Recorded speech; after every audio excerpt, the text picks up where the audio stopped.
Hello and welcome to Moving On.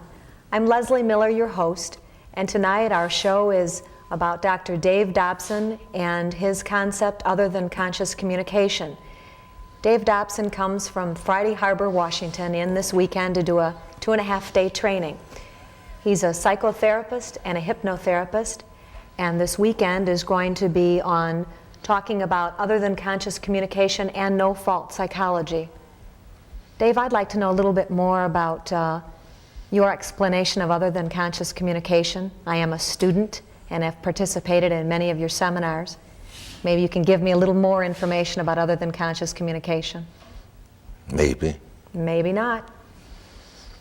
I think it's only fair to these people out that may be watching this to let them know that we have no script and we're just going to wing it. And yeah, I'll tell you about other than conscious communication. I actually came up with the terminology for it about 1970 because I was still in practice in those days as a hypnotherapist in California. And I really don't like the term hypnosis because so many people either use it as a cop-out or are afraid of it, one or the other. Mm-hmm. They use it as a cop-out because they expect a hypnotist to do something for them or to them. They use it as a cop-out also to say they're afraid of it. And after working with thousands of people, I'm convinced that there is no such thing as hypnosis, and everything's hypnosis. Probably the greatest hypnotist in the world is your mother and your daddy. Mm-hmm. And your school teachers and your favorite uncle, your priest, your rabbi. These are people who make a mark on a person's life, and it subsequently becomes as if it's hypnosis, because what we're doing is acting on a belief system. And if we believe the belief system, it's real. These people believe they're in a TV studio. They believe that they're taping a program right now. Yet, this is Thursday, isn't it? Last time I checked, yes. So, the real issue is which Thursday? That one I couldn't See, answer. if it was last Thursday, they may not have been here. Or there was a particular Thursday that was more comfortable for them than another. And before you know it, it could be last Thursday or Thursday before that. And there was a time, what were you doing last Thursday? It would take me a minute to recall exactly which moment. Morning, afternoon, or evening. Doesn't matter, this time of night. With my husband. But once you get off into that reality, mm-hmm. and once you believe it, then that's real. One of the things that concerns me about television with children, when they're this big, children have difficulty distinguishing between what's real and what's fantasy, because everything's real to them. Their thoughts are real to them. The pictures that they get in their mind are real to them. The dreams that they have are real to them. They haven't learned to distinguish. And these pictures that they see on television are real to them. And so anyway, other than conscious communication, that's what I was talking about initially. To me, summed up really what this phenomenon of hypnosis is about, plus a lot of other things. We take ourselves for granted. One of the ways that you can recognize people that have been to my trainings or have been patients of mine is they do this a lot. I was just about to. When you started, I knew. Yeah. Yes, I did this in a training this morning with a group. Yeah, it's a kind of a nice affirmation. Mm-hmm. It reminds you of something. Can you do that?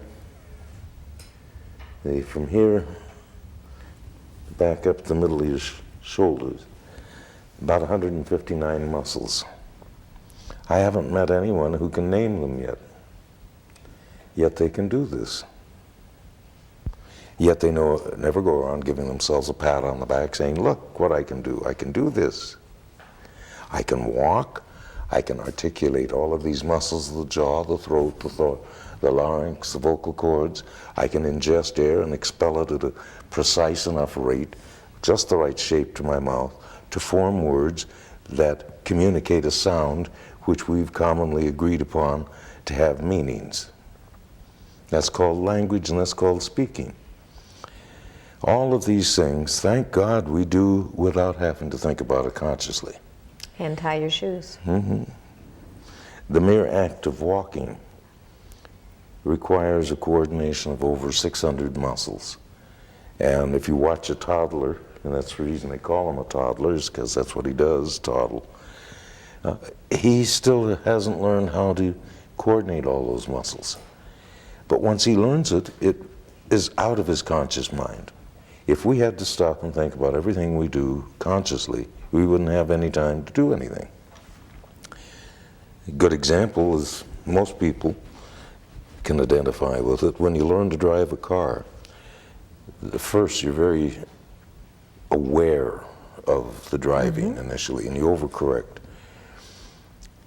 If we were to go through life having to drive a car like we did when we were first taking lessons, when we were first in the car, it would be hectic. And jerky. I remember it being very jerky. What we do is we automate it, relegate it to the other than conscious, and then we go ahead and do it without having to even know how we do it. In this area of other than conscious are other parts of our minds where the belief system is. And it's these belief systems, I think contemporary psychologists are attempting to affect that area of the mind, but I think they're going about it backwards. For example, they're talking about self-esteem. Have you ever seen a self-esteem? How would you build self-esteem if you can't see one? With great difficulty. That's true. That's true, very difficult. But by the same token, we act as if it is something. Like self-esteem is something that's real. It's not, it's a result of something. And what it's a result of is the essence of the way we feel about ourselves and the way we respond to ourselves and think about ourselves. And I think one of the books that made an impact on me years ago was a book called Psycho-Cybernetics. And Dr. Maltz wrote this book. Maltz is a plastic surgeon. And what he'd noticed was that people would complain and act in a certain way because they weren't beautiful or they weren't handsome, they had an ugly nose or something. And what he found was that he could build them a beautiful nose so that now they're handsome, now they're beautiful, but they still go around not liking themselves. And he's the one that described a thing called self-image psychology, and for a while I've subscribed to that idea. I thought that made sense, that we carry around this image of ourselves and then live down or up to it, one or the other. Until I began to really appreciate how this mind of ours functions and how we associate ideas. And I'm convinced now that we don't have a self-image. What we have is a collage. Remember those things that kids bring home from kindergarten and first grade where they take pictures out of magazines and put them? It's a collage. Yes. And what we have in our mind is an imprint of this collage of the way our grandparents treated us, the way our parents treated us, how they responded to us, how we responded to them. And from this huge collage in our mind, we get a sense of our own self, and then that's what we operate off of. How do you know when to pick the right picture for the right moment? You don't. It's nature's an uncritical thing. And nature just is nature, and we're a part of nature. I hate to tell people that. I think that there's some people that have an idea that we're above or beyond nature. And I don't believe so. We're a part of nature. And so as a consequence, we absorb everything that's in our environment. When we're very little, we're totally uncritical of the way we absorb information. You remember in the 2-week thing that I do, the example I give about a 2-year-old, where I say, if I were a crazy parent, an amateur parent, you know, I'd say, hey, honey, come here and sit in this brown chair. Well, now this chair, oh, I came close on This brown. one's Let's pretty call brown. it yellow. Sit in this yellow chair, okay? Now, if you're 2 years old, you're going to follow the hand movements. You're going to follow my eye movements. And you'll come and you'll crawl in this chair and you get a reward. I say, good girl. You know, and it's a yellow chair. Now, if I have a neurotic wife and we're ganging up on you as amateur parents, we will always, when we see this color, refer to it as yellow. Okay. Okay? Now, this is your world and you grow up and that's yellow. And I have this belief system for how long? Well, when you get into kindergarten, other kids may think that's sort of grayish brown. And you'll argue with them, no, that's yellow. But you begin to spend more hours with your peer group than you do with your parents.